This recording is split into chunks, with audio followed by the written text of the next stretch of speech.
Students, let us learn about an important eukaryotic cell organelle, the mitochondria.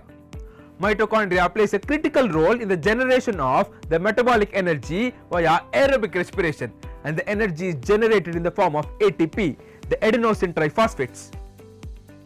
The mitochondria is a double membranous structure where the outer membrane is porous and the inner membrane is smooth. The inner membrane is thrown into several folds called as cristae. Present on the inner surface of the inner membrane are the tiny stalk-like particles called as the F0 F1 particles, also called as the ATP synthesis. These particles are directly involved in the synthesis of ATP. The inner membrane encloses a fluid matrix which consists of various enzymes that are involved in aerobic respiration. Along with these enzymes, there are present the circular DNA and the 70S type of ribosomes.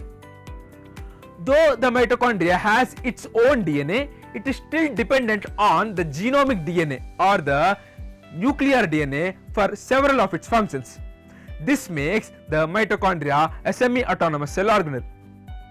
Presence of the circular DNA and 70S ribosomes strengthens the endosymbiotic theory, which explains that the mitochondria is formed from the prokaryotic cell.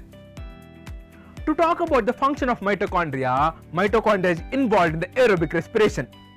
The aerobic respiration includes three major events, which are the glycolysis, the Krebs cycle and the electron transport chain. The glycolysis, being the first step of the aerobic respiration, occurs in the cytoplasm of the cell. The pyruvate, which is formed as the end product of glycolysis, enters into the mitochondria and undergoes oxidative decarboxylation to form acetyl-CoA. This acetyl-CoA enters into the matrix of the mitochondria and undergoes Krebs cycle. The end products of the Krebs cycle are the NADH and FADH. These NADH and FADH enter into the respiratory chain, which are the series of enzymes that are present on the inner membrane of the mitochondria. Passing through this respiratory chain, the NADH and FADH finally generate ATP with the help of the F0 F1 particles. This is how the mitochondria is involved in aerobic respiration to generate ATP. To conclude, there is another point to note about mitochondria, which is its ability to divide by binary fission.